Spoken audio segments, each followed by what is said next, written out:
really dive into is it Lars's or Lars I? Multiple Lars. Is it Lars? We have more than one Lars. I. He said he knew multiple Larses, and I was just asking if it's supposed to end in an I, like Lars I. That's a murder. That's a murder of Larses. Anyway, we're live, and I absolutely love everything about how that just happened. So welcome to BP&Chill. We have Lars. Kommen spät. Perfect. Who needs coffee? Nailed it. Me. I need a lot more coffee. And Rodrigo from EOS Detroit. We're super stoked to get into it this morning. Share this out to all the places. We'll be back with you right after this, really wicked, completely and totally professional intro.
Fix that. Like right at the end.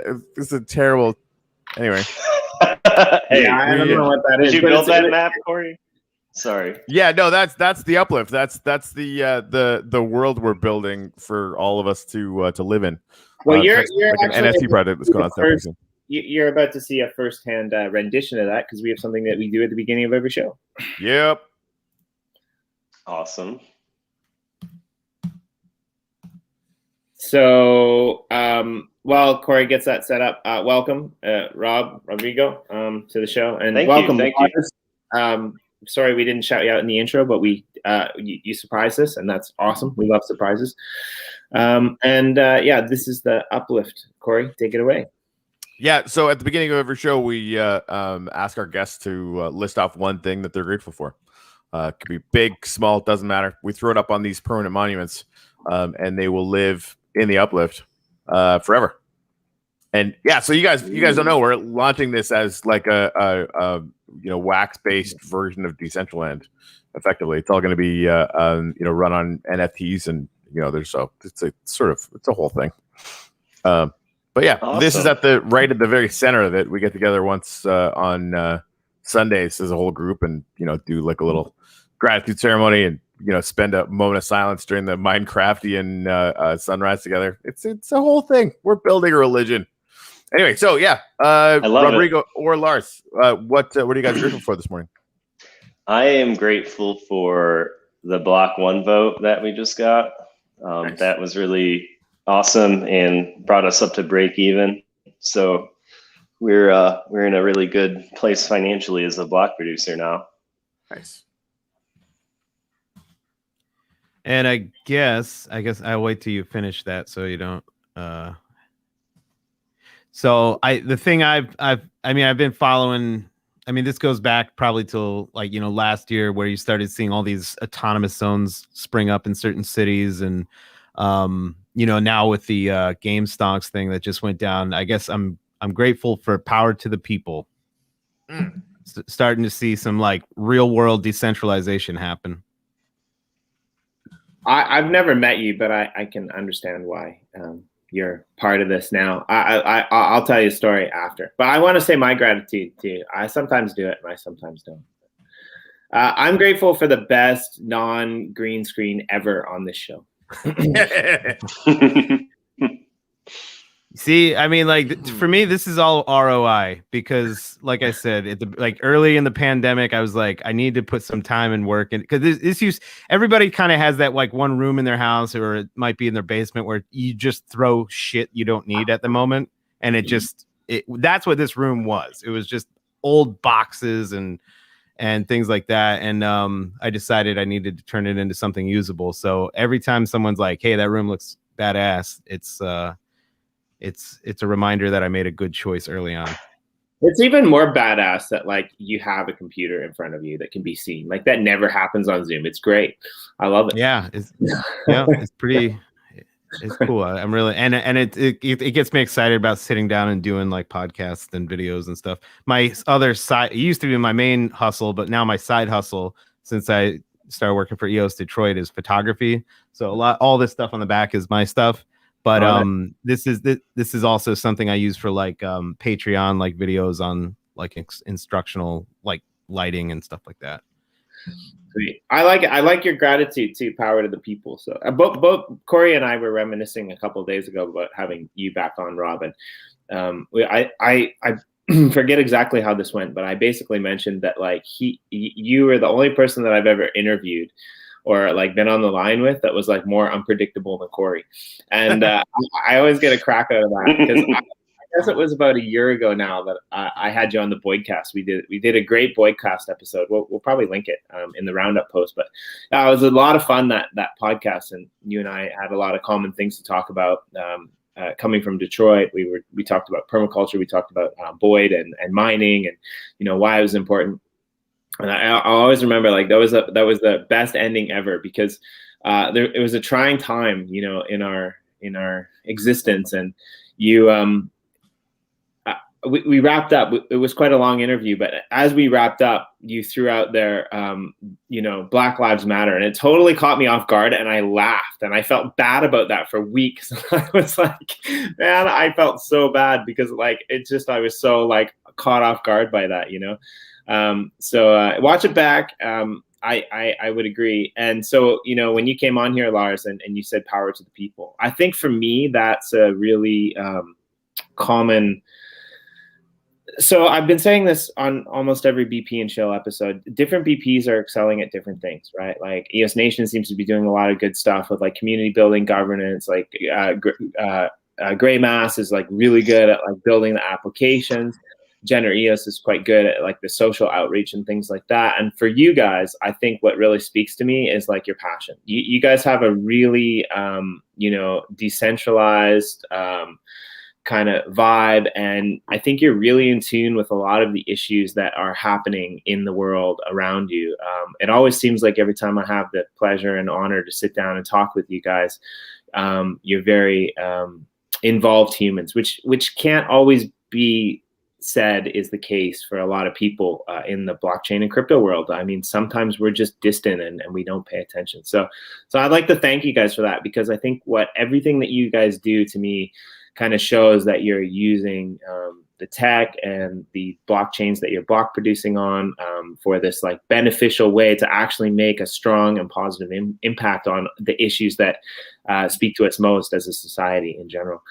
So yeah, awesome. Thank you for that. Thank you, Jimmy. Really appreciate the kind words, man. Yeah, we try to keep it real, and at the end of the day, as things change and the industry goes more mainstream, we want to make sure not to lose sight of what brought us here and why we started in the first place, down the path of joining a decentralized network and helping create and support its ecosystems, or multiple networks at this point. It's a fractal like nature.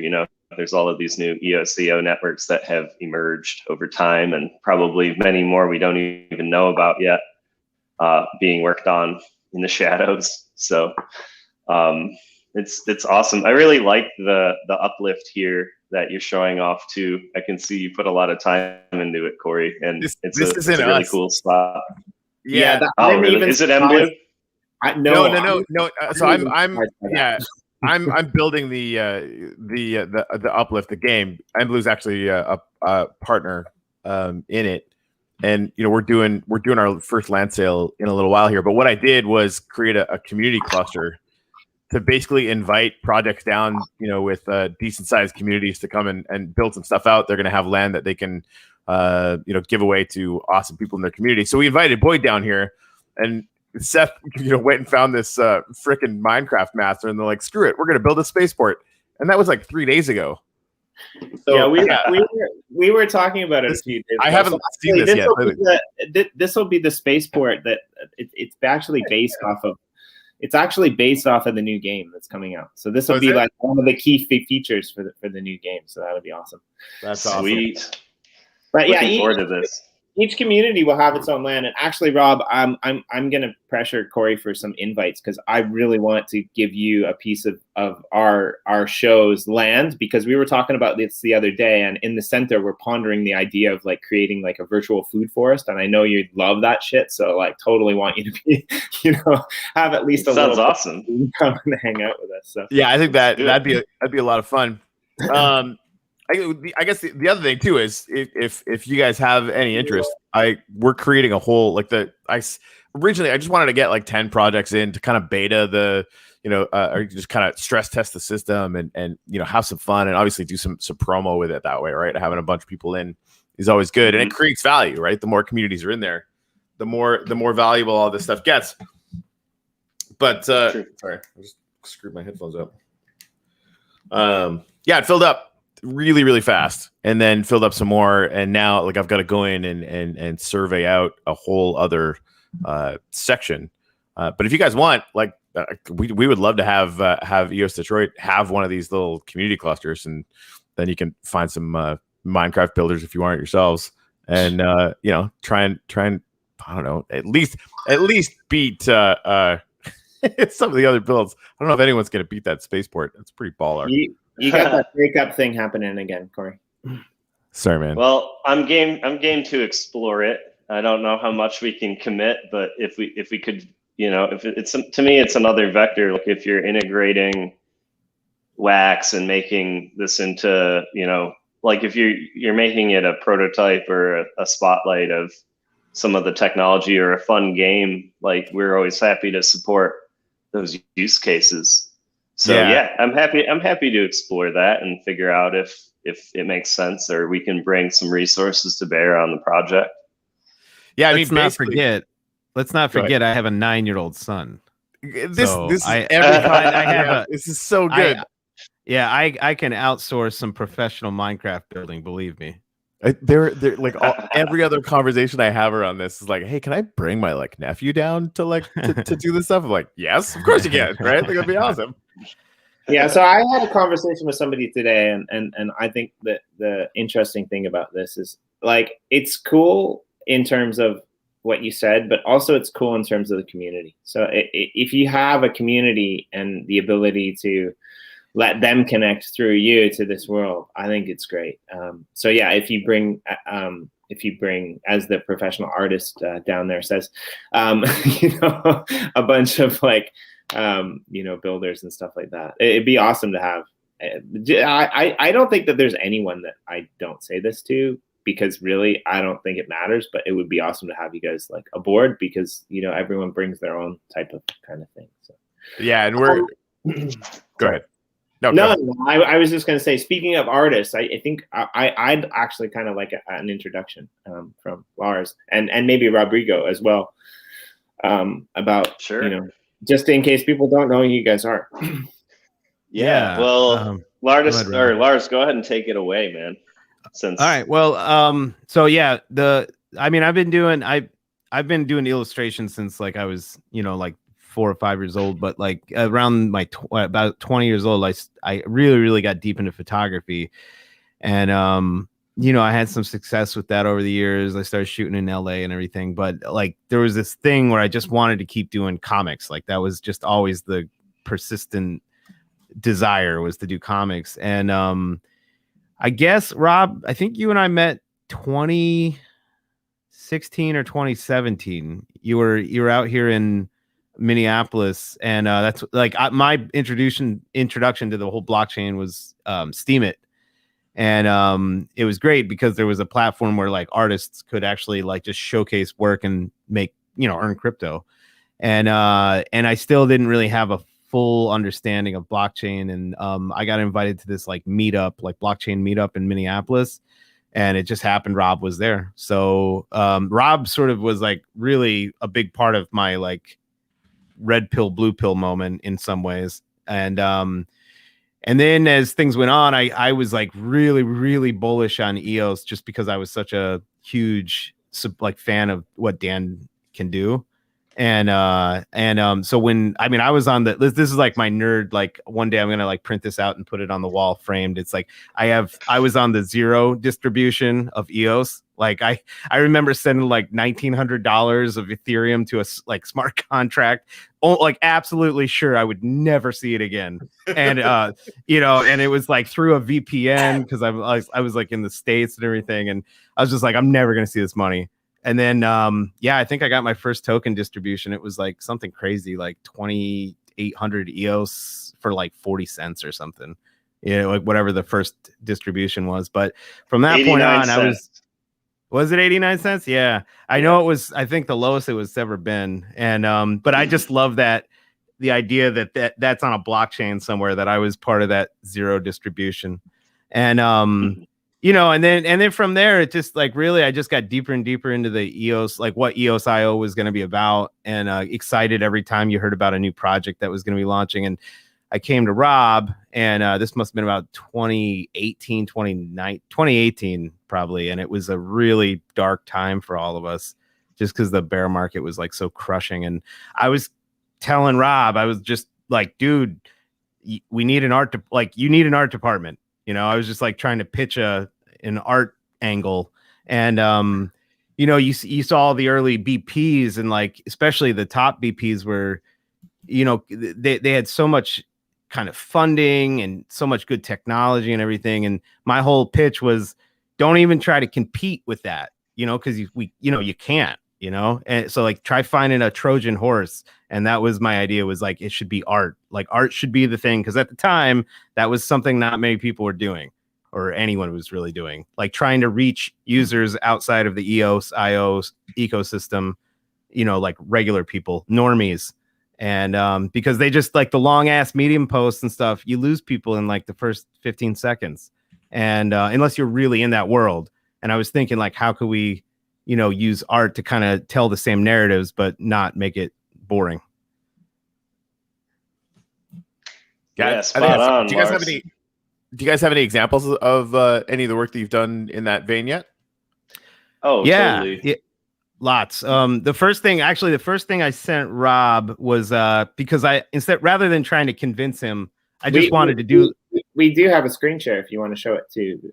No pressure, but if you want to show it, you can share your screen. If Rob has it handy, he can share it. I don't. I'm not very good at the screen share stuff. I just turned 40.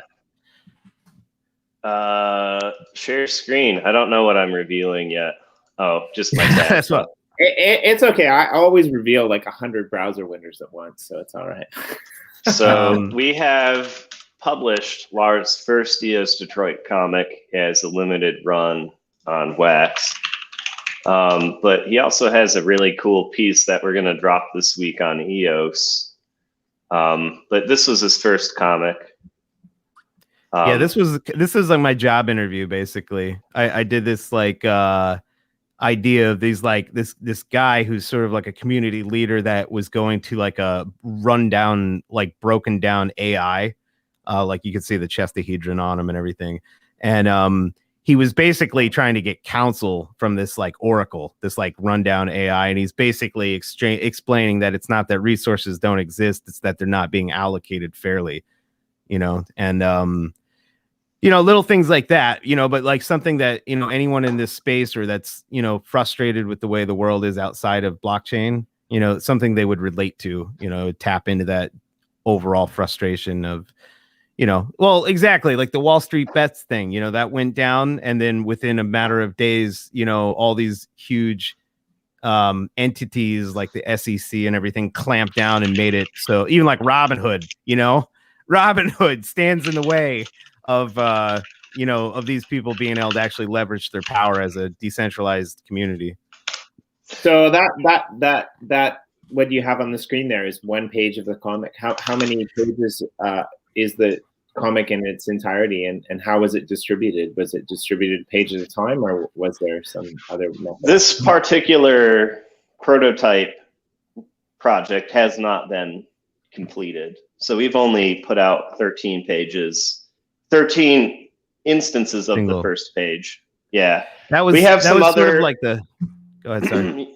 Oh, I was just gonna say NFTs are really permanent, so we don't want to just quickly like create a bunch of stuff without thinking through the overall experience we want to deliver. So this is a project that I think will be, brought to the forefront more after we get some more foundational work done. But we do have a big commitment to NFTs. Lars, do you want me to tease the piece that you've been working on? Yeah. That'd be great. Well, and So speaking of keys, and speaking here's of keys, an exclusive. I really want to put glow sticks in your hand because that, like, do everything at once. That's very reminiscent of my daughter when she dances. Watch it back; it'll be great. So this is a teaser of the piece that will come out soon. It's actually not the final version, but basically this is working or describing what the power up model is about in some way, or kind of a story around the power up model. So that'll come out probably this week. We're actually looking at EOS.Atomic Hub, which I know MBlue has or Uplift has some NFTs on EOS.Atomic Hub, but it's really underutilized right now. So we figured it'd be fun to do something to engage the EOS community with NFTs. So look for more on that to come this month. And then as far as like, and just to clarify this, most of NFTs right now are on the Wax site, but up at the top corner there you can see the little chestahedron. So these are released on EOS, not Wax, right? Yeah, this is EOS.Atomic Hub, so they'd be atomic asset NFTs on the EOS blockchain. And awesome. Here's some other pieces we did. There's the clans piece, which was like showing a banner for each of the different EOSIO networks and kind of a story about how they all bring their own benefits. Here's one related to voice. So Lars has done a lot of work. We haven't turned it all into NFTs or anything like that, but we're working on strategies to sort of put the art out there in fun and creative ways. How do we get our hands on one of these? It's a good question. More information will come later this week. Actually, please do keep us posted. Like, I mean, even if you're not back on the show, we want you to come back on a regular basis if you can. But like, sure. Even if you're not back on the show, send us a link or something anytime, and we'll put it in our EOSIO weekly update just to let the community know. But yeah, I just like want to say that's really cool. Like that art was really cool. I like some of those images, especially the council one with the kind of three guys, kind of the tribal one. That's was really the newest. Cool. Yeah, that's the one I'm trying to finish up now. A power up narrative, because this stuff's kind of complicated, and we're like, how can we convey this in a kind of concise way, through a concise and engaging way that kind of talks about maybe deeper implications of what's happening instead of just describing what the tech does. Because, for some, especially folks who don't work in tech, like that kind of doesn't land all the time, right? So what's the what's the point that we want someone to walk away with from this?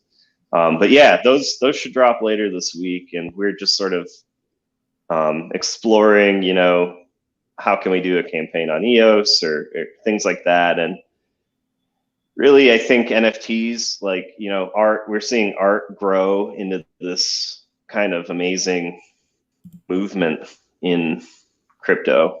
You know, a lot of that's centered around the Ethereum network, but we see Wax is clearly pulling a lot of eyeballs from Ethereum now, and artists from Ethereum are launching collections on Wax, and you know, Lars is getting his name out there and his art out there, and there's just tons of growth and momentum in that space. So, you know, our major focus this year will be NFT related campaigns, products, and overall, you know, using that as a vector for growing the ecosystem. Because there's so much we can do with them. They really haven't been tapped. I mean, I can't wait to see the uplift integrated with Wax and see how that works, and all of the fun things that will be able to be accomplished in that. And, you know, that's just, there's just so many things we can do. It's exciting. Yeah. That's one of the major reasons why I wanted to get like anybody who's interested. And I'll send you guys the map after. Like basically the whole community cluster thing is every project that you know has a decent sized community. Obviously you guys totally do. And it'll grow. But you get like a main piece of land and then 55 little ones around it that you can sell off, give to awesome people in your community, whatever you want to do, right? The main thing is everyone's there. Everyone's sort of put together in this, you know, kind of a small-ish piece of the map. It's actually pretty big. I mean, that entire build doesn't even take up the center piece for Boyd that we were running through. But that's, you know, we're gonna be able to plug Wax and NFTs into it, but there's no reason why using the API for our server you couldn't do EOS or really anything else, right? I mean, that, you know, it's going to get to the point where any product can do anything. So getting all these projects in here is to basically just get everybody's, you know, imagination running. Like, how can we do it? Because it really is kind of a big experiment. Like, we know the core functionality, you know, is going to work. It's going to be fun. It'll be engaging, whatever. Like as a game, it will be really interesting. But it really has a metaverse layer where we want to look into every single way that a project like you guys can come in and, you know, use it as an NFT distribution channel where people like randomly find NFTs on your land or something, right? Or whatever. It could be a bunch of things we haven't even thought of yet. And from a technical point of view, the reason I like it is like it's pretty easy to integrate NFTs across chains. Like it's not that much difficult to add the implementation of EOS. And even if you're an ETH fanboy, you can come in. I mean, no one's going to want to buy your NFT because you're going to have to pay $300 for a transaction cost. But I mean, you can still integrate it into the actual Uplift world if you wanted, right?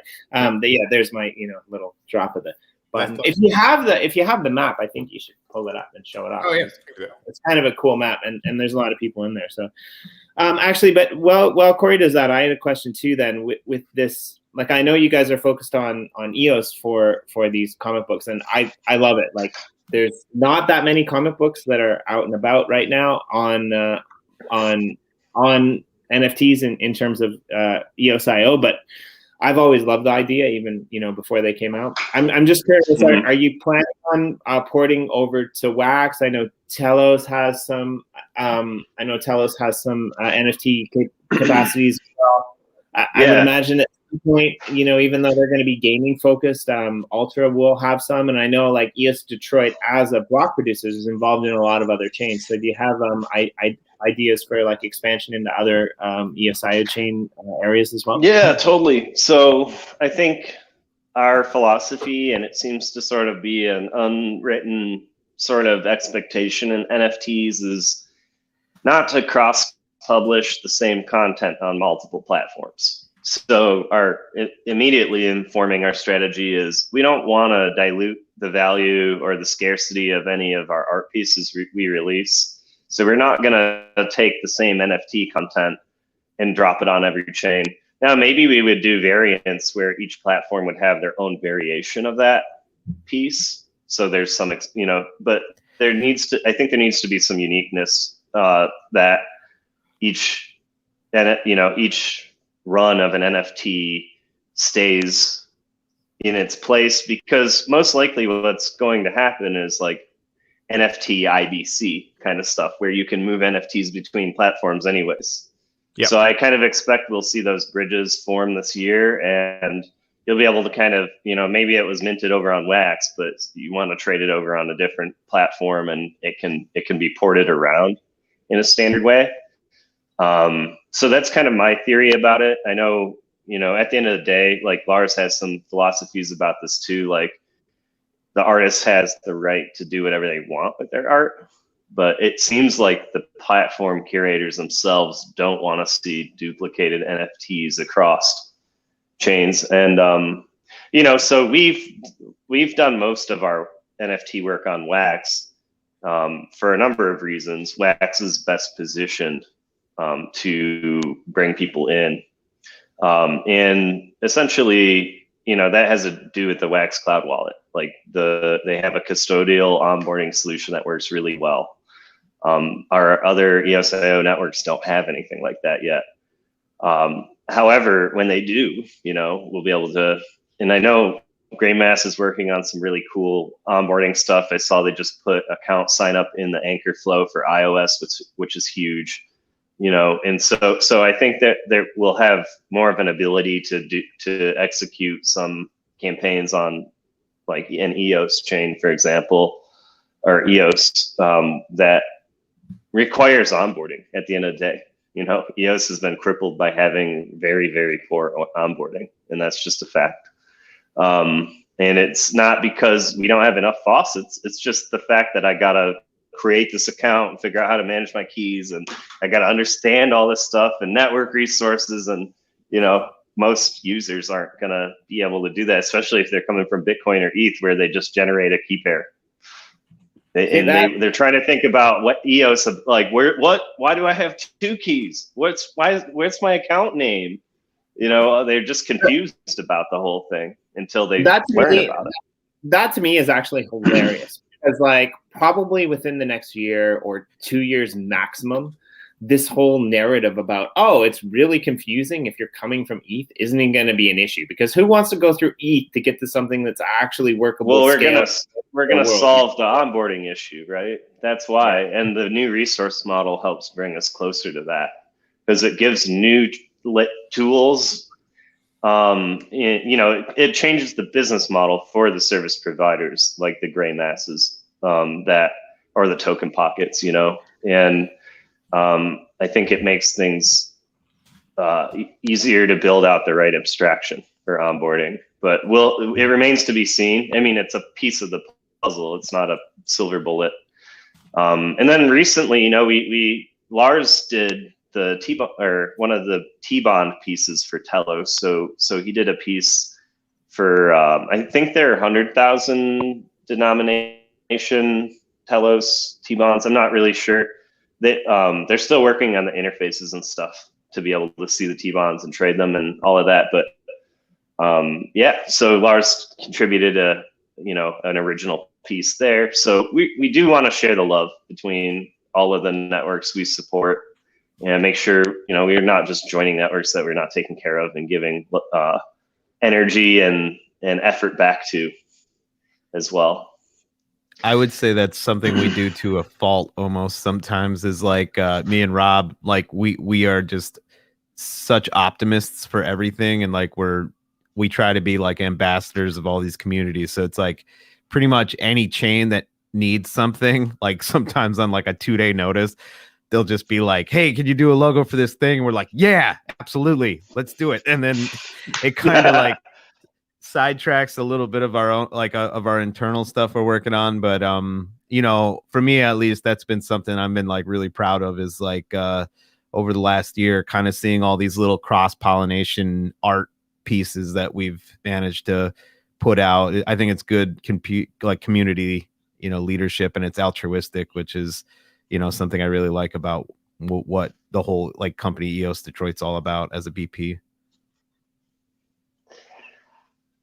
Yeah, I mean, it's good to step up and help where you see if you see something that needs done, and you can do it. One thing I got to shout out to. Yeah, go for it. Sorry. No, I just want to shout out while you're talking about making stuff more accessible and everything. I got to shout out a little, like, just I really like to see the stuff Luke is doing with FIO, that like try to bring it to a thing where people, there's not as much importance on all the keys and the usernames and stuff. Like Luke seems to be doing a lot of good work with FIO.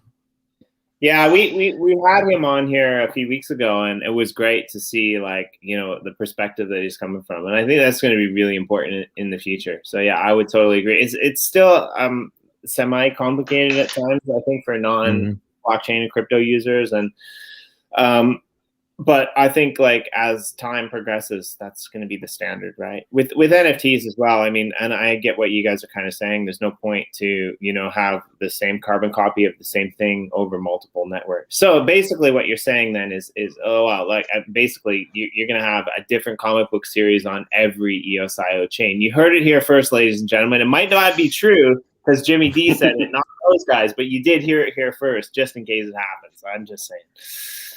Oh yeah, NFT it's comics are gonna be big. Yeah, they will. Yeah, go for it though, Lars. What were you getting at? Yeah, it's the NFT standard thing is complicated right now because I was just talking to a couple of friends yesterday about how the NFT explosion right now. Oh, Mark Bailey, you know Mark, right, Rob? Yes, I do.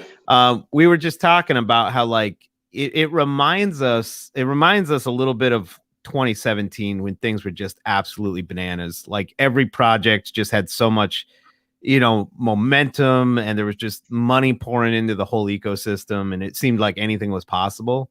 I feel that again, but with NFTs specifically. Like it's the Wild West, like anything can happen. I just heard Kenny from Crypto Rider told me last night, I guess they managed to dig deep down, and I guess the first NFT has been sold. Did you see this article?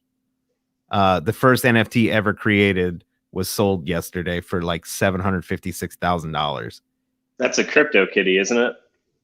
No, I don't. It might be actually. Kenny sent me the link. I didn't get a chance to fully read it, but yeah, I guess through going through the TXs of all these NFTs, this turned out to be the first one, and I think the guy bought the first one for $2,000, and he just sold it for almost $1 million. Jeez. Yeah, I've got the first atomic asset that's ever been minted. And really? I'll sell it for half that price, $500K. Yeah. See? Oh, yeah. Man. The Pink guys, the Pink Network guys who made Atomic Hub and Atomic Assets, they gave out their beta NFTs to the first people that joined their Telegram channel, and I just happened to be in the right place at the right time and joined first. They gave me the #1 mint of the #1 template on Wax, so that's cool. And got it listed for an obscene price. I think it's as well. You should over $1 million Wax or something. So. Yeah. Let me get I have a quick amazing that we have 2 people on the stream right now that got the 2 first NFTs of Atomic Hub on Wax and EOS. That's pretty I feel like we're in the club now, Jimmy. I mean, you guys got the right first Atomic Asset on EOS. No, we didn't. Seth from Boy did. Oh, he's in the comments. Yeah. Nice. So one thing, this was sort of just a seminal moment that I just experienced that kind of really kind of underpins the whole NFT thing that's happening right now. So we just worked on the Garbage Pail Kids release for the Bernie packs. And when we opened those, I mean, I bought some packs too. And when we started opening them, one of the cards I got was this animated.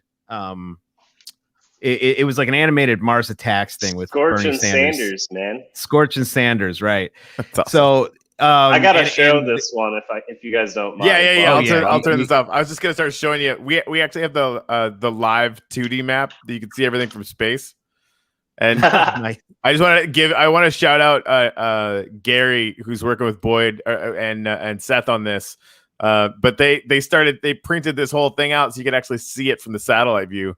So anyone can see this 2D map at any time, and it's just all. This is going to get standard. Like people are going to start dropping in their the name on their land. But that map I was showing you guys This is before, awesome.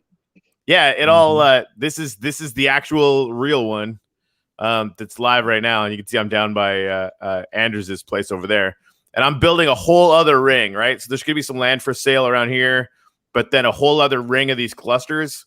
So man, I would love to get you guys on. We'll talk about that after. Anyway, show the. Take it away. Hey, we're totally game, guys, to join. It looks like a great project. So I did want to show this badass NFT that Lars contributed to. Let me see. I'm just going to go to your account, leaking his account here. So this is the new series that was based on Bernie Sanders. Is that correct? Yeah. So he got the so good. best. In my opinion, the best card in the whole set, Lars randomly pulled, and it's a one.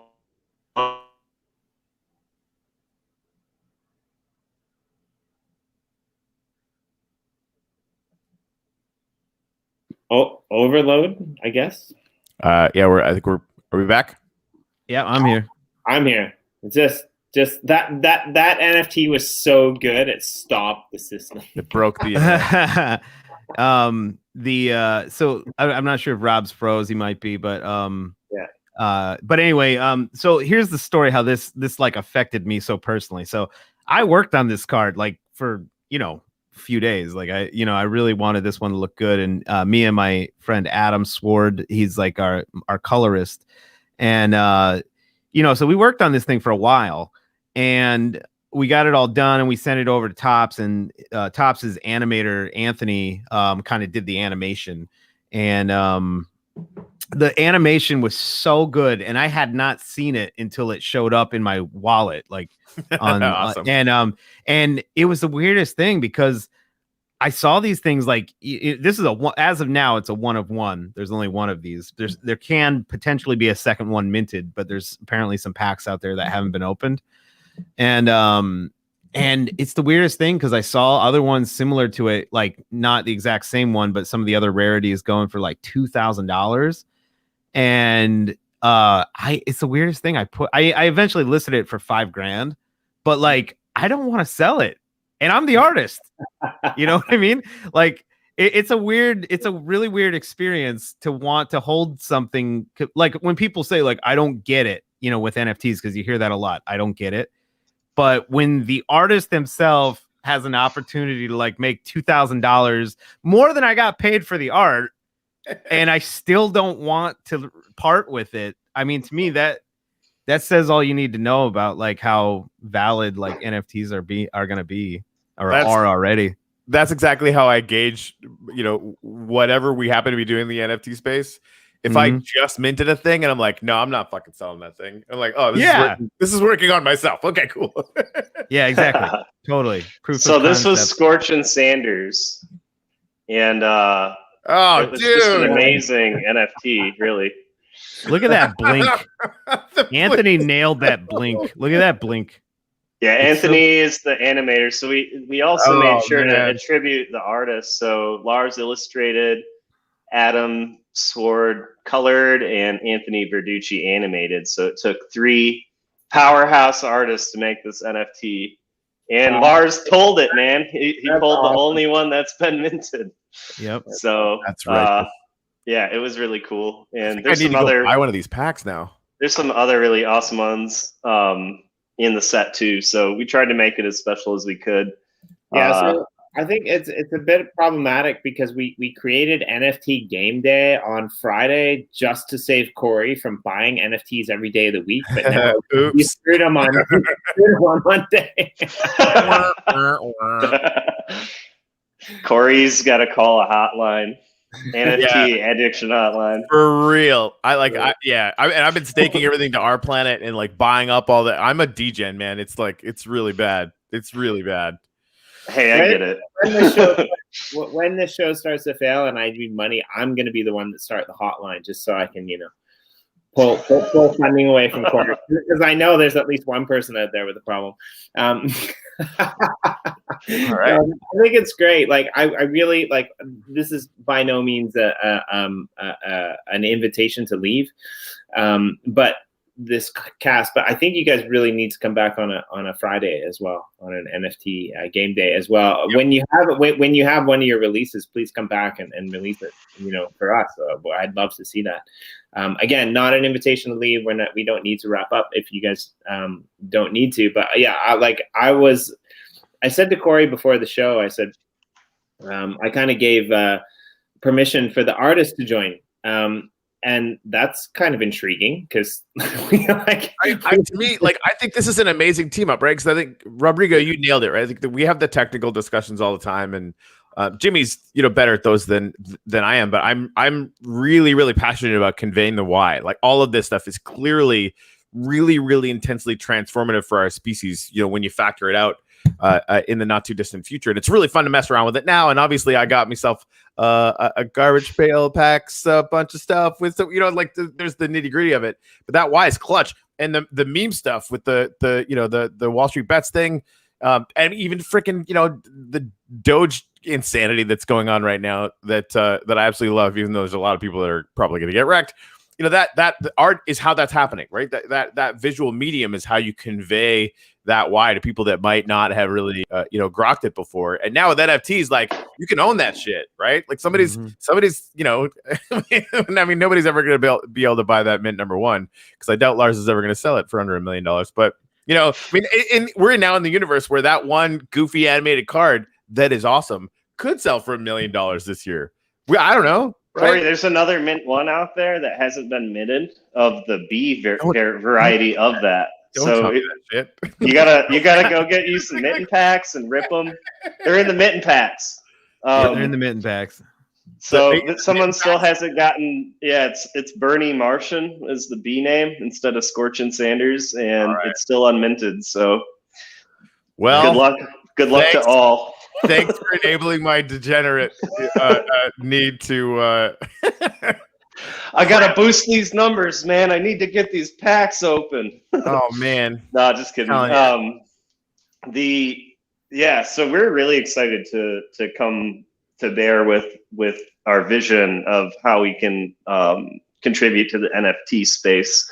Right now, things we're working on are under wraps, but we're excited to share with you guys and others in the EOSIO community later this year more information about that. So, but in the meantime, we're gonna just keep playing support. We're investing in bare metal, so we finally got some of our nodes on bare metal.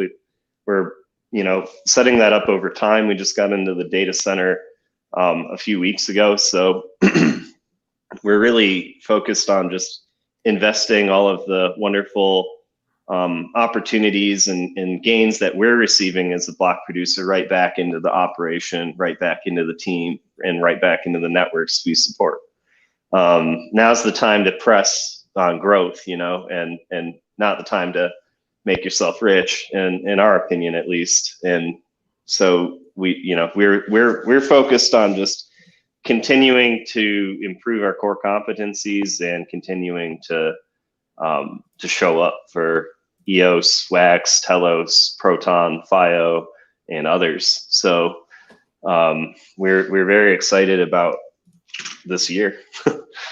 Long story short. So I forget if there's anything else we haven't covered. Just to go back a minute to what Corey was saying, because I think this is like a really good insight. I mean, if you guys know anyone that makes comic books, a good theme for a comic book might be, the world after crypto. Because if you think about it logistically, like once you get into crypto, like you can't go back. You can't go back to buying comic books at a store that could you can't go back to like banking at a bank. You can't go back at like you really can't, and it really is a distinction and a definition. And here's the thing, right? Like Corey and I have a little bit different views on this, and that's okay. But I'm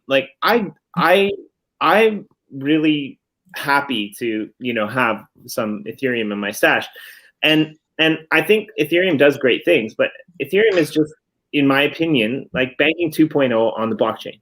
I mean, and recently the FUD is starting to move away from EOS into Ethereum, which I'm kind of happy about, like the people are starting to say like, this isn't workable. It's not transactable.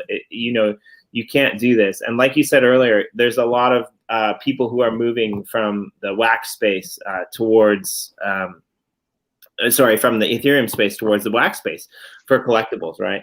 I think in the future, it's going to be with other variations of like the power behind blockchain chain technology. So, before the show, Corey sent me a link.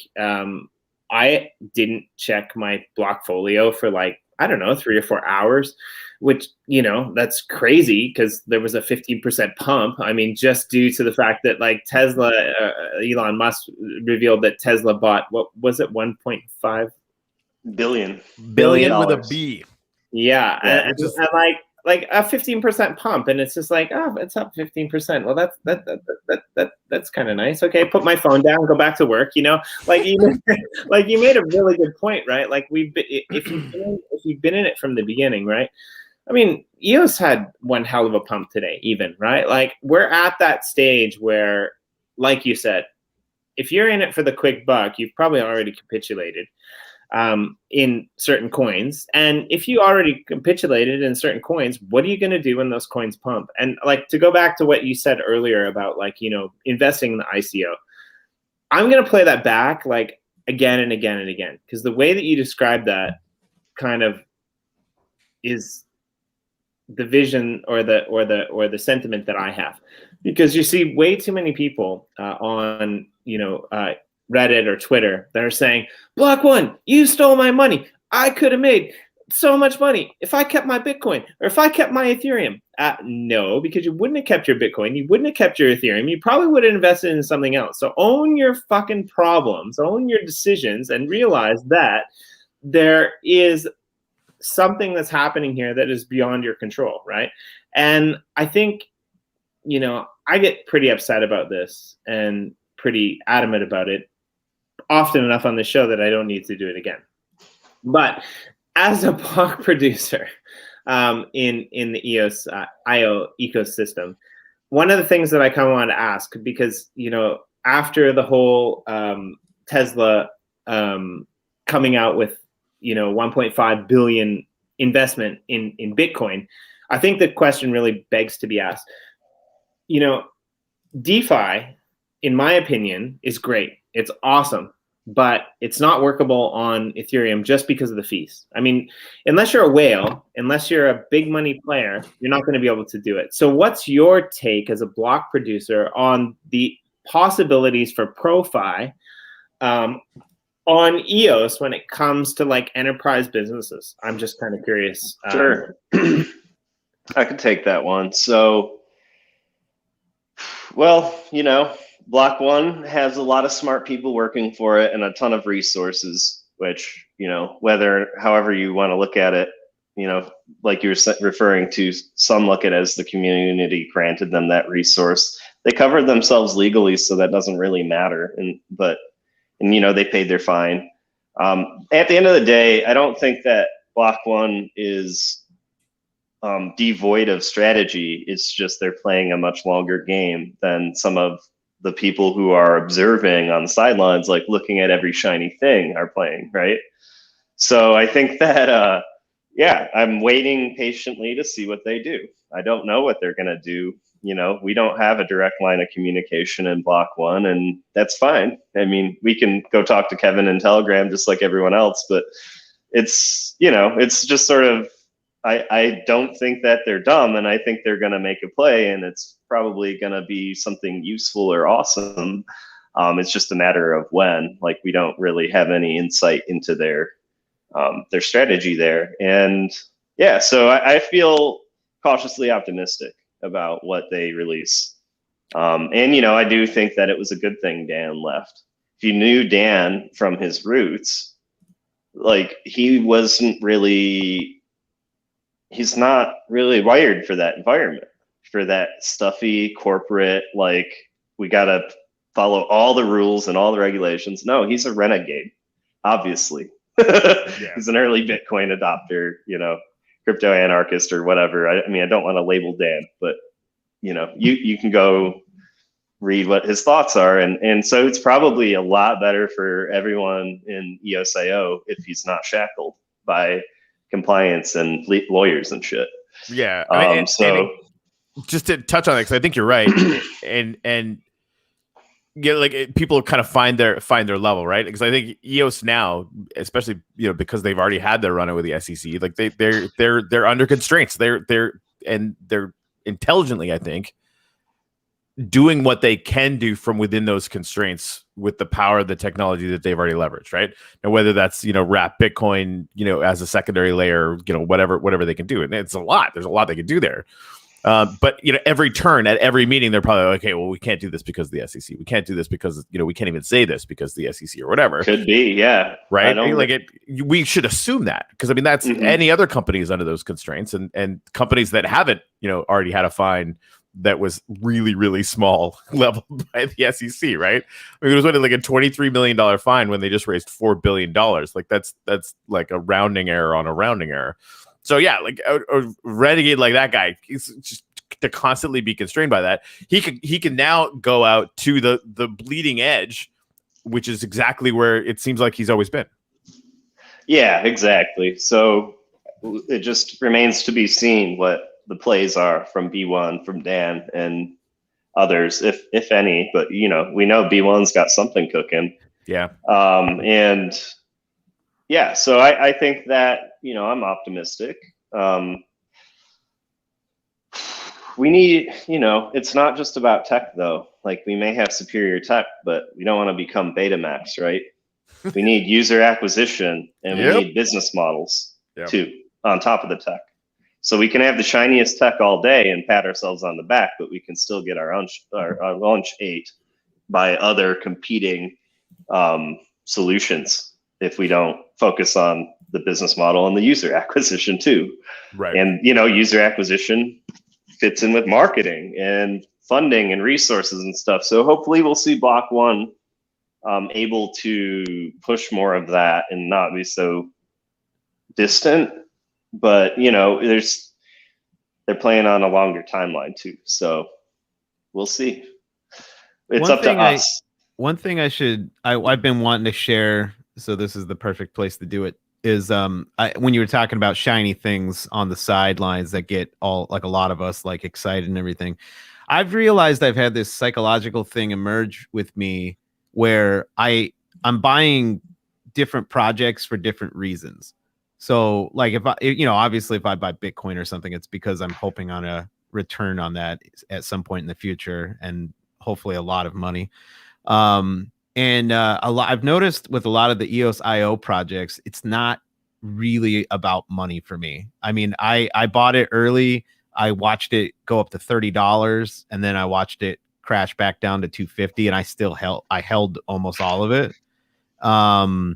And I've noticed that a lot of these things, especially like Wax, I mean, obviously as like an NFT guy, like Wax is important to me, but this is sort of just a testament to DPOS in general. But like, I don't really care. Maybe this is something that's happened over time I care less about, but it's really about ownership of that project. Like I like having a sizable amount for an individual. I'm not saying like, I'm not far from being a whale in any of these things, but like, I just like having a percentage of that blockchain, owned by me.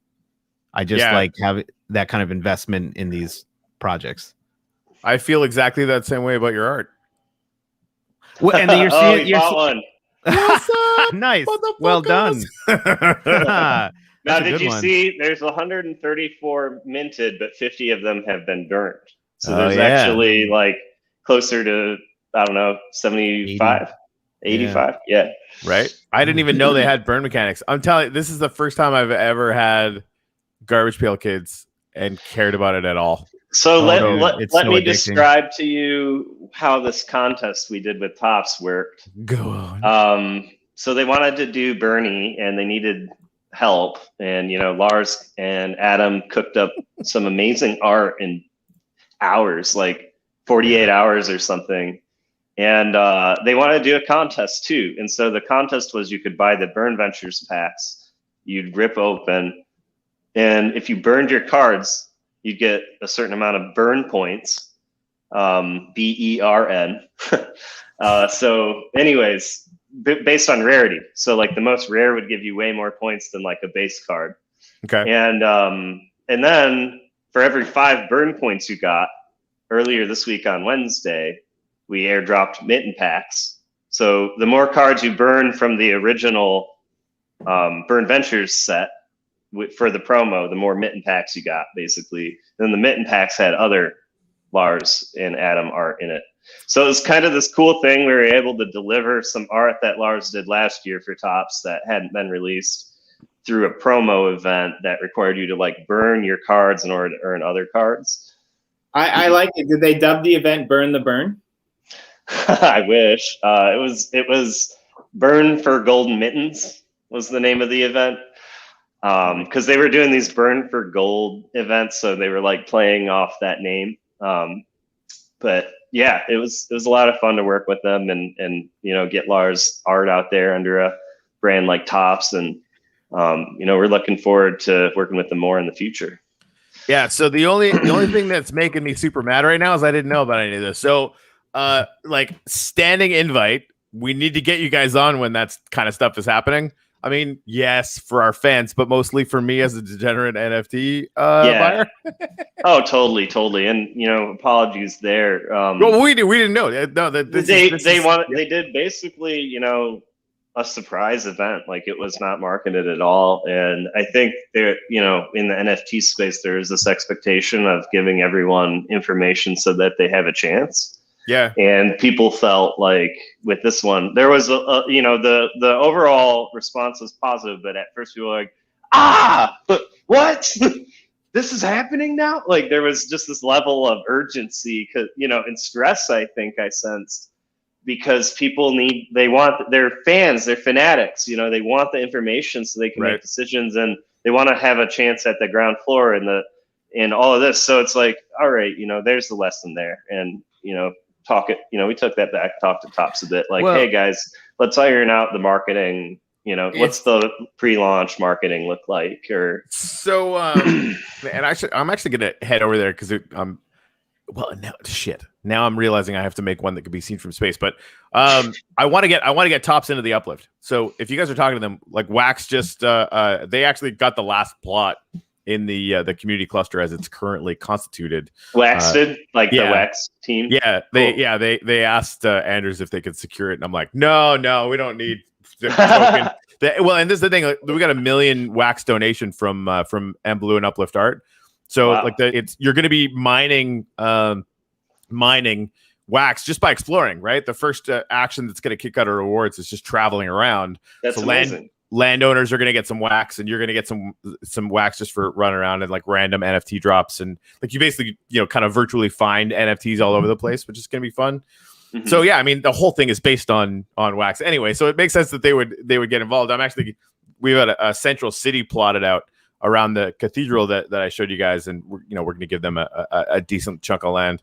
And I made this giant like Wax sign that I'm not going to lie looks fucking badass. not as cool as that fucking spaceport though. So fuck you, Gary. I'm excited to see this thing. Let us know how we can get involved. I'll just wait for you guys to let me know. We'll make it happen. But yeah, if you guys have contacts with Topps, let them know that if they're interested, I will absolutely get them a spot in the community cluster because I think they're going to want to be there. Happy to pass that on, Corey. Beautiful. I'd kind of like to see Lars do an in-game rendition of Mount Rushmore. To be honest, I mean he's a pretty good artist. I think that would be a pretty cool thing. I mean, just saying, if you got some free time on your hands, I don't know. Well, I just did a Mount Rushmore GPK. Did you see that, Jimmy? Packs. Mount Burnmore? I didn't. Things just sometimes work out. That's hilarious. But yeah, so I'm already warmed up on the Rushmore. All right, I got to show that one off because it was really badass too. That's awesome.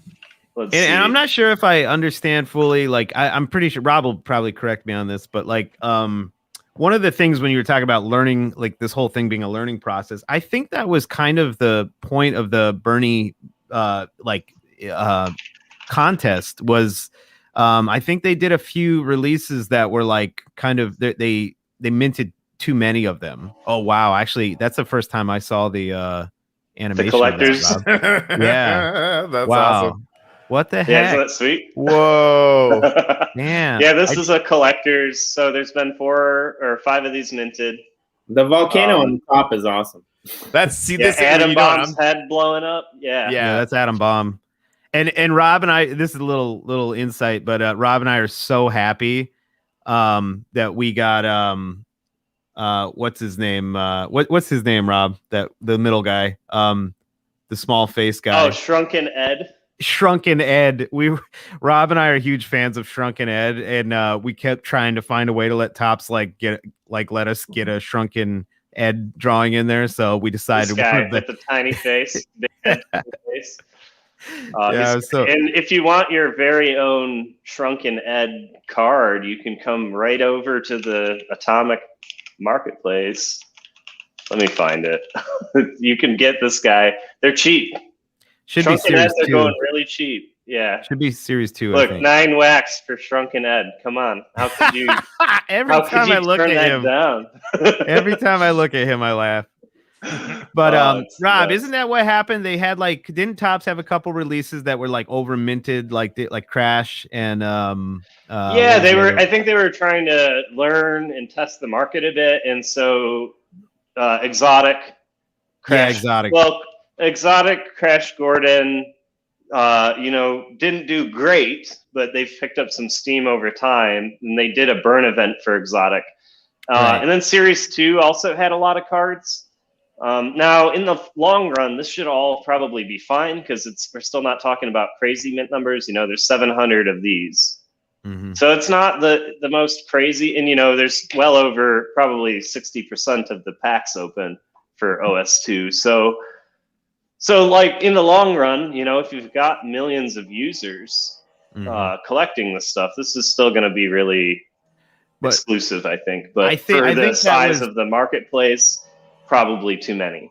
And I think that was kind of the part of how we came to the Burn Ventures strategy, right? Like we were totally. The intention was Mark wanted scarcity. Mark wanted the Topps guy wanted there to be exclusivity in the cards.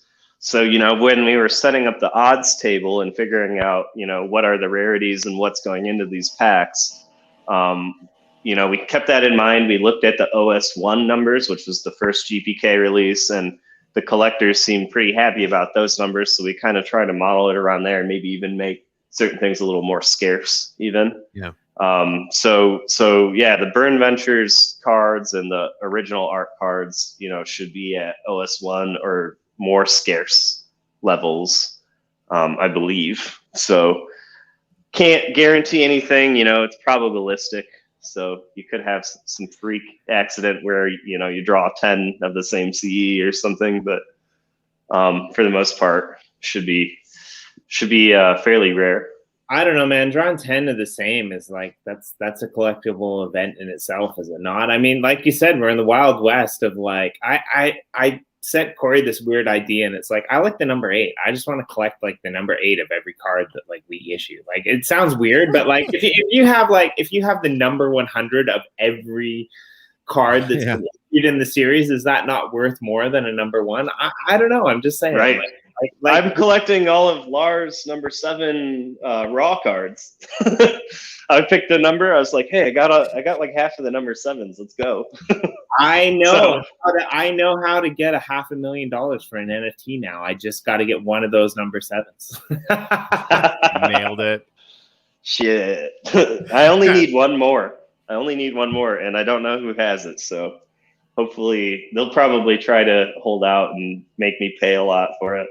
Now that you've outed yourself, for sure. But I'm going to say, don't make him pay a lot for it. Give it to him at a reasonable price, and he'll kick it back in return, because that's what this community is all about. And that's kind of the way that I see it. Obviously, I get the 5% of whatever that guy gets.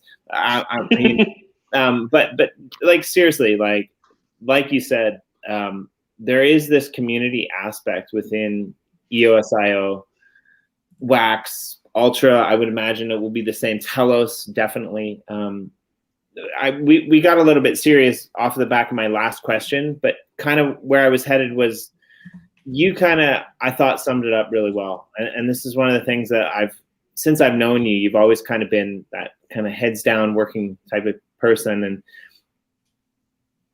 I think one of the kind of misnomers is that like the people who are in EOSIO, the people who are working hard to create, dApps that can be used like Atomic Hub, Atomic Assets, Everpedia, the block producers that are like in the mix like yourselves, they're not worried about price. And I think that's a distinction that really needs to be made. Like most of the people who are in EOSIO that are doing stuff in the ecosystem, they're building shit for people to use. And I mean, when that stuff starts getting used, when that stuff starts getting valued in a realistic way, right? When NFTs start getting understood and the benefits over like legacy systems of DeFi start getting, understood, that's kind of when the game changes. That's kind of when, and you know what? I can almost guarantee you 100%, Rob, that you and your company will not cash out. You'll still be there building. And that's going to be the distinction between, the amazing block producers of EOS and other EOSIO chains, as opposed to like, people who are just cashing out and, retiring on a beach and, some amazing. Then what? Then what? Right. I would be going crazy if I didn't do this every day. I mean, I want to do this from the beach, but like, I'm not gonna right. Exactly. We can keep working at the beach. Exactly. Yeah, we have no intentions of leaving or, I'm sure you'll see our company evolve over time. You may see reorganization over time, but you probably aren't going to see you aren't going to see us sell,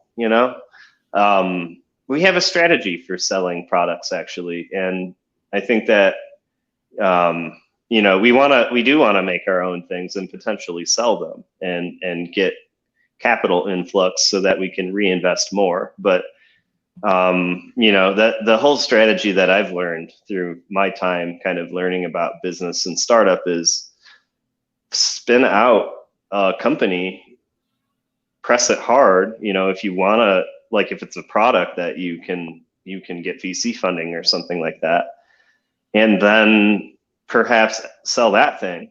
And then that influx, that liquidity event that creates would come back to the block producer entity. And we would be more capitalized so we could do further things, future products, or so on. So we're focused on creating, like the Walter White, I'm building an empire sort of thing. We're not so nefariously, or anything, but it's sort of like there's opportunity here to continue to build. And if you get creative and if you're willing to be gritty and if you don't mind, not getting rich quick, like I think there's tons of opportunities. So that's our strategy. We're playing the long game. Only in the world of crypto does that last comment make sense. We need an NFT that says that. If you don't mind not getting rich quick. It's not even a matter of not getting rich anymore. It's like a matter of not getting rich quick. This is the world we live in. Crazy shit can happen, but go for it. We had an internal meeting recently. And Rob said something. I just laughed laughed to myself because I think he said something like, "We're not in this for the money," and I was just thinking like, man, I'd love to just turn that into like some kind of like that EOS Detroit. We're not in it for the money. Like it was just. Yeah, I like EOS Detroit. We're not in it for money. History repeats itself. I mean, sorry, I had to throw that in there. I'm very close to Windsor in my hometown, but I mean, it was a really bad joke. I do apologize. It's okay. Well, here's the thing though. You can't disrespect money. Don't act like it's bad. It's not bad. It's a neutral thing. It's a tool, right? So we're not going to turn down money that we can use to make something happen. Again, I'm not really. I know. Yeah, I get it because I'm like, I get what you're saying, but that's that's what gets me, right? Like, it's not about the money anymore. It's more about the what you can do with that money, and what you can do with that money right now is almost nothing, right? Like, I'd much rather have a Mount Burnmore. Mount Burnmore. I'd rather have a number one mint edition of a Mount Burnmore in my account than like $5. Like it's probably worth way more than that already. But like that's the thing, right? Like we're at this point, right, where we're at an influx of the ability to be able to actually control money again on our own terms, in our own rights, right? Like, and I think this is a really I'm not talking about EOS, I'm talking about crypto and blockchain in general, but this is one of the strongest value propositions. It actually gives back rights to the people, right? It gives back rights to the musicians. It gives back rights to the artists. It gives back the ability for people to be able to not have to, be thrown under the bus at every turn just for a profit motive. I mean, if I look at the world and I look at like the people who have value, it's not the people sitting on Wall Street. Yeah, fair enough. You know how to understand, like, I wish I understood markets as well as these people do, or I wish I knew how to manipulate markets as well as these people do, but I don't, right? I wish I was as good at trading as like someone like Crown or finding like, diamonds in the rough as some of the other people that I know. I'm not that type of person. I'm not saying that it's not good to be that type of person. I mean, you have to play the game of the world that you live in. But what I'm saying is, I want to live in a world where people who are growing our food and keeping us alive, have value. People don't have to essentially walk into a factory job and work the rest of their lives because, they're not the type of people to like play on a street corner and have their music be heard. I want to work in a world where value actually comes back to the person who is creative, who is doing things, who is making, progress in some way in society. And by progress, I think that can be an artistic progress as well, as opposed to just having everyone run through this 18th century, factory mill, whereby people are taken advantage of for what they can produce for society. I want society to become like that next generation of people who can actually think and feel for themselves, and economic autonomy, I think, is a really big part of that. And I kind of believe that blockchain technology, and in particular EOSIO, has the ability to grant those people those things, because for now, right, you can put NFTs on wax, and you can come home from work and you can create a great piece of artwork and you can put it on wax and you can sell it and people can buy it directly from you. I mean, it's the Wikipedia of the future. I mean, Wikipedia has a lot of issues and it has problems, but Wikipedia was built by people who have jobs because they knew that it needed to be created for the world. And I think that's what DeFi does. That's what NFTs do. That's what all of these things do. And that's kind of why I'm excited about it. Can I make one comment? Yeah. Let me make just one comment quick on NFTs. This is one of the beautiful parts about it. Like you were saying, people coming home from jobs and just making them in their spare time. I actually have a few friends like that. My friend Nick, he's a Minneapolis guy here in Uptown, and he kind of just he finally adopted what it's all about. So he's just been kind of turning these things out. And one of the really, really fun things about NFTs is where they can show up that you had no intention. And we've experienced that. Well, when I was saying earlier about the altruism and how like me and Rob tend to just want to like if somebody needs something on a 2-day turnaround, we're like, let's do it. Like shit, let's just make time for it. Like we did the wax OIG logo, and it was a super fast turnaround. And we got it done and it ended up looking great. And then like the next thing you know, it ended up being turned into a cog, like one of the cog releases. And it ended up being minted into like one of these like what was it, Rob? It was like it's a slammer. Foil. Yeah, it was a slammer, right? And like that's just one of those weird but beautiful cross pollinations that happened. Like we didn't think we were setting out to make a cog slammer. We were just trying to help out the community with like a quick sexy little OIG logo, and then it turned into a cog, and then it was a slammer, and now it's like it's again, it's like one of the most valuable pieces in the cogs collection. And I'm seeing like things like that happen, and I should make one distinction. This is something I've been noticing. Ethereum is really starting to become a series of platforms for fine art. So if you have something you want to make that's like a one-off, like you just want to say like, this is my digital art and I'm selling one of these or two of these, it seems like Ethereum is leading with that right now, with like Super Rare and Maker's Place and things like that. But over on our side, or I shouldn't say our side, but on the EOSIO side, especially on Wax, that seems to be more of a pack release type thing or collections. So I kind of feel like Ethereum's building the platform for a lot of fine artists, whereas Wax is building the tools for the proletariat to just come in on their own and make their own shit. And that's exciting for me because like it adds a degree of chaos to the whole thing. Like you have no idea what you're going to, stumble upon. You might make like my friend Nick that I mentioned, he's making like basically sort of like a Dungeons and Dragons type game called like Bones and Omens. And he's just creating like weird stuff like clubs and weapons, and they look like little cards, and each one of them is its own thing. But like that, or like the average person can just start get this crazy idea on Wax and just start more or less like unintentionally build an entire mythos of like their artwork.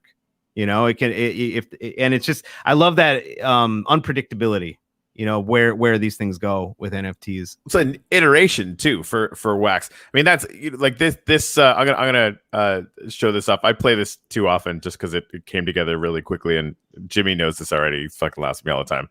I don't care. Anyway, so yeah, I mean, this is gonna end up being an NFT. It's probably gonna end up being a bit of a drop, right? Because instead of just releasing one, we can release a bunch so that a number of people in a community can have it. And then of course there's the secondary tools where that community is now defined, right? You can target them for different drops or different communications or whatever. So anyway, this is what I don't even know if the Wax.io team have seen this yet. If they haven't, and if you know them, you should probably show them, because it's it's kind of cool, he said, without a hint of humility at all.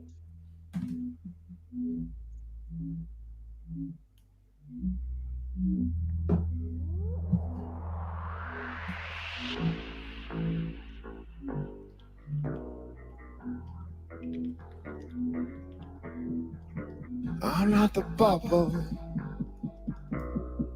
I'm not the bubble. I'm not the bubble.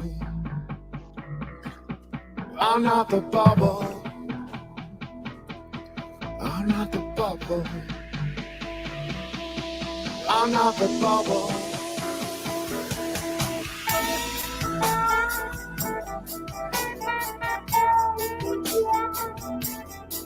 Nice. Yeah, it looks great.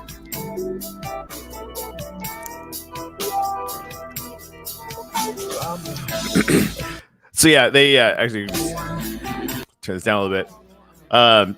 Right next to it, down on the bottom, is the railway that goes from Central City all the way out to the Western City block.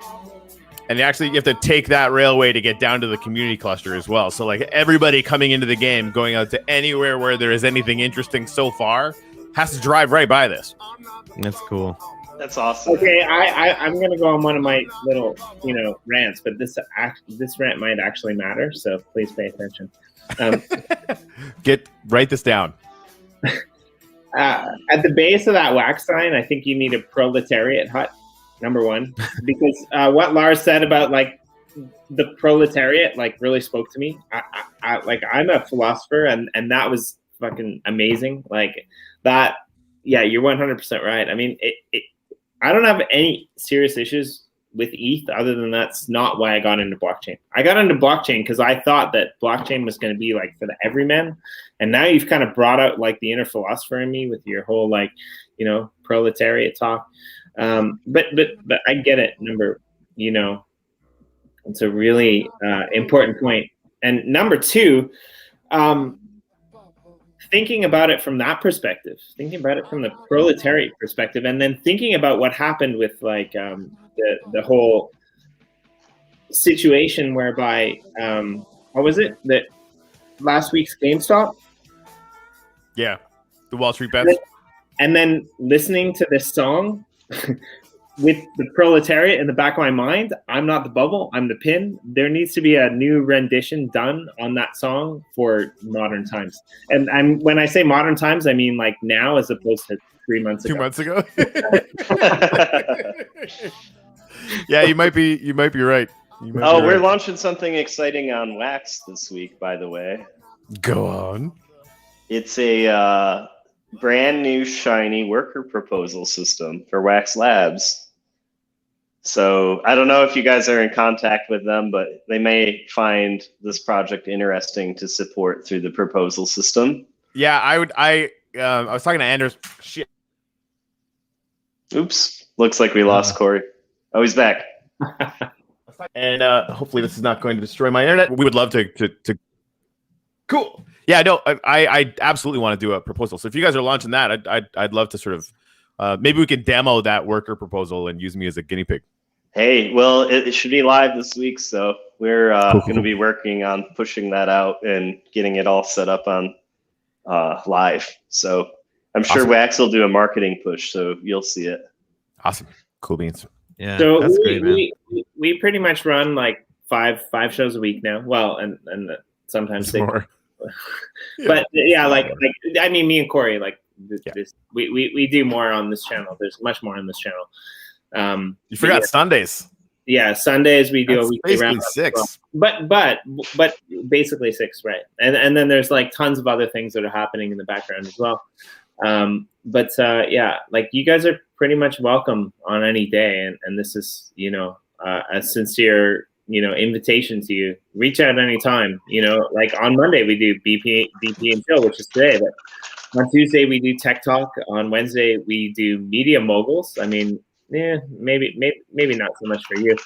But Thursday EOSIO weekly update, and Friday we do NFT game day, and any of those 4 issues. If you ever have like something kind of in the works and coming out, please reach out and come on here and give us a scoop and give our viewers a scoop. Cause like, yeah, dude, we'd love to. I mean, we'll definitely be back when you guys want to have us, and I can reach out to you when we're ready to talk. But I'll follow up with you guys this week because I think what we're gonna do with the art that we teased earlier is probably reach out to the community outlets like this, like the different podcasts. Like we'll hit everything EOS and EOS Go and you guys and so on, and then hand over some of the NFTs for you guys to distribute how you see fit.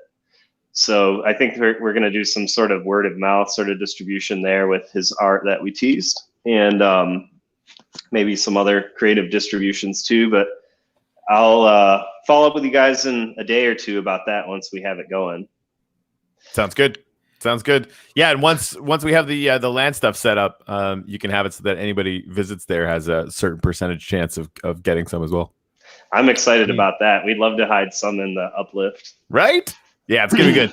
All right, I have so much surveying to do. Like that's where I'm headed. Like I got to get that secondary thing on the community stuff done. So we'll rock and roll. And it's great that it's great that both of you joined us today, but it doesn't always have to be a both of you thing. I mean, feel free, Lars, to come on NFT Game Day and Rob to come on BP&Chill on the same week. I mean, you guys blew us away, or at least me, and I'm pretty sure Corey as well. But you blew us away tonight. So thank you so much thanks for having us. Yeah, thanks for having us, guys. It's always a pleasure. And tomorrow we'll be back with Tech Talk on Tuesday. We're going to talk about some technical stuff on a Tuesday. That's why we named it Tech Talk on Tuesday. So we'll see all of you out there in the audience tomorrow. And thanks for stopping in as always and walking along this blockchain path with us. Because it's a forest of unknowable insight, and we're always going to have more and more because that's what we do in this space. All right, well, thank you both for hosting people, and looking forward to tuning in more in the future. All right. Yeah. Bye, guys. Great to meet you, Lars Rodrigo. Awesome to see you again. Jimmy, do the thing.